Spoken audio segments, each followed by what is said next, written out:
জনগণটা ভোগান্তি এটা এটা কোনো ইয়া নাকি? আমি যেমন বলতেছি মেডিকেল আমার ছেলে অসুস্থ, আমি আমার ছেলে মেডিকেল ন্যায় বিচার যেখানে পাবেন না সেখানে যাবেন। ন্যায় বিচার প্রতিষ্ঠার জন্য আজ আমরা রাজপথে। শিক্ষার্থীদের আন্দোলনে চরম ভোগান্তিতে পড়েন রাজধানীবাসী। তীব্র যানজটে অতিষ্ঠ নাগরিক জীবন।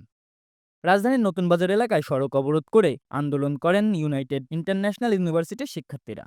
চালানো যায় অ্যাটলিস্ট যতক্ষণ মানে আমাদের এই যারা বহিষ্কার করে বহিষ্কার প্রত্যাহার না হবে ততক্ষণ পর্যন্ত আমি মাঠে থাকবো। এখন দেখেন, যদি প্রথমে পুলিশ আমাদের সাথে আসতো তাহলে কথা ছিল, কিন্তু তারা আমাদের উপর লাঠিচার্জ করছে। অনেক ভাইরা আমাদের আহত, হাত পা ভাঙছে, তাহলে তাদের সাথে আমরা কীভাবে বসবো বলেন? তাদের অবরোধের কারণে রামপুরা থেকে কুড়ির বিশ্বরোডগামী রাস্তায় যান চলাচল সম্পূর্ণ বন্ধ হয়ে পড়ে। এ সময় চরম ভোগান্তিতে পড়েন যাত্রীরা। সাধারণ মানুষ কেন ভোগান্তি হইবে জায়গায়? প্রচুর ভোগান্তি সাধারণ মানুষের। এই যে স্ক্যাম হাজিরা নস, এটা কি তারা দেবে? সরকার দেবে আমাকে? এ শুধু ছাত্ররা বলতেছে, খালি যে জায়গায় ছাত্র সব জায়গায়, কিন্তু সব ছাত্ররা কেন করে তাও বুঝতেছি না।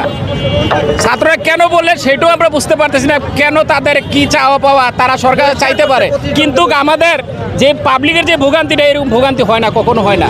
যে এখন বর্তমান পরিস্থিতি আমরা দেখতেছি, আমরা এখন বর্তমানে আমরা পরিস্থিতির শিকার হচ্ছি, বর্তমান যুগে হচ্ছি।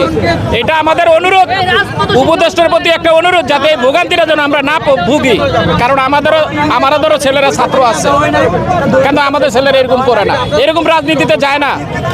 আমার ছেলেরা পড়ালেখা করে খুলবে না। এটা নেগেটিভ দেখছি, পজিটিভ দেখি না। এই গরম তো আমাদের সহ্য হইতেছে না। গরমটা কত, ঘন্টার পর ঘন্টা বয়ে থেকে তারপর আইসা পড়ছি 3টা ঘন্টা এয়ারপোর্টের থেকে। এ সময় আন্দোলনরত শিক্ষার্থীদের সঙ্গে বাকবিতণ্ডায় লিপ্ত হয় অনেক যাত্রী। আমরা কি শুনেছিলাম 26টার স্টুডেন্ট আপনি জীবন না আসলে ভাই আছে দেশে যখন ন্যায় বিচার না আপনাদের পাশে থাকে থাকবো, কিন্তু আপনারা যদি শিক্ষা মন্ত্রণালয়ে যান যেখানে দরকার, রাস্তার মধ্যে শিক্ষা মন্ত্রণালয় আসবে। আমি আর কিছু বলতে চাই না ভাই, এই বিষয়ে কমেন্টস করবো কি? এটা অযৌক্তিক কমেন্টস। রাজপথে তো অবশ্যই আসবে। ন্যায় বিচার যেখানে পাবেন না সেখানে যাবেন। ন্যায় বিচার প্রতিষ্ঠার জন্য আজ আমরা রাজপথে। আপনাদের সমস্যা শিক্ষা মন্ত্রণালয় না? শিক্ষা মন্ত্রণালয় আর কিভাবে দেব? 6 বার না হলে আপনারা সবাই যাবেন শিক্ষা মন্ত্রণালয়ে। বারবার যাওয়া হয়েছে, বারবার জানানো হয়েছে, কিন্তু তারা আপনার কি মতে আমরা শিক্ষা মন্ত্রণালয়ে ঘেরাও দেব? অবশ্যই করবেন। তাহলে জনগণকে এটা জনগণকে ঘেরাও দেওয়া হচ্ছে না, এটা জনগণকে ঘেরাও দেওয়া হচ্ছে না। আপনাদের যুক্তিতে কি মনে হয়? আমরা যদি পৃথক ভাবে প্রত্যেকটা জায়গায় ঘেরাও করতে যাই, না না, আপনাদের যেখানে সমস্যা সেখানে ধরবে। তারা কোনো কর্ণপাত করবে না। শুরু করছে এটা জনগণটা ভোগান্তি এটা কোনো ইয়া নাকি? আমি যেমন বলতেছি মেডিকেল আমার ছেলে অসুস্থ, আমি আমার ছেলে মেডিকেল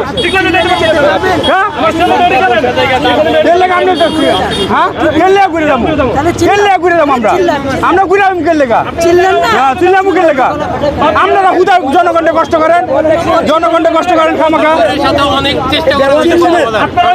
আমগো কষ্ট করে লাভ কি? এটা বলেন, আমগো কষ্ট দিয়ে লাভ কি? আমগো কষ্ট দিয়ে লাভ আছে? দিতে দেবো আমরা? আধা ঘন্টা 1 ঘন্টা ধরে দাঁড়ায় আছি, কোনো খবর নাই। এটা কি মানুষ নাকি? আমরা কি কুত্তা নাকি না দেশের? জানি আমরা অনেক দেশের কুত্তা। এটা কোনো দেশের ভিতরে পড়ে? ঘন্টার পর ঘন্টা বসে বিরক্তি প্রকাশ করে ভুক্তভোগী যাত্রীরা। এই গাড়ি ভোগান্তি মানে যাচ্ছে 3 ঘন্টা আমি যাইতেও পারতেছি না। আন্দোলন করবে আমাদের ভোগান্তি, রোডে বসে আন্দোলন করে। যে কোনো জায়গায় সমস্যা হইলে রাস্তায় পাবলিক রাস্তায় নামে আসে। এই রাস্তায় নামা আরও পাবলিকের জনগণের দুর্ভোগে পড়া। এই কেমন দুর্ভোগের শিকার হচ্ছেন ভাই? অনেক দুর্ভোগ। এই সকাল থেকে আমরা গাজীপুর থেকে এসে আসতে পারতেছি না। এইখানে 10 মিনিট 15 মিনিটের রাস্তা আসতে 3-4 ঘন্টা লেগে গেছে। এইটি মানুষের দুর্ভোগ না? এটি ছাত্ররা যে কেউ হোক কিছু হলে রাস্তায় নামে। এটি প্রশাসনের কাছে আমরা চাই যে এটির যেন মানে পদক্ষেপ নেয়, না হলে পাবলিক যদি আবার বিরুদ্ধে নামে তাহলে খবর আছে। 20 মিনিট হচ্ছে বেরোচ্ছি, 15 থেকে 20 মিনিট। কোথায় যাবেন আপনি?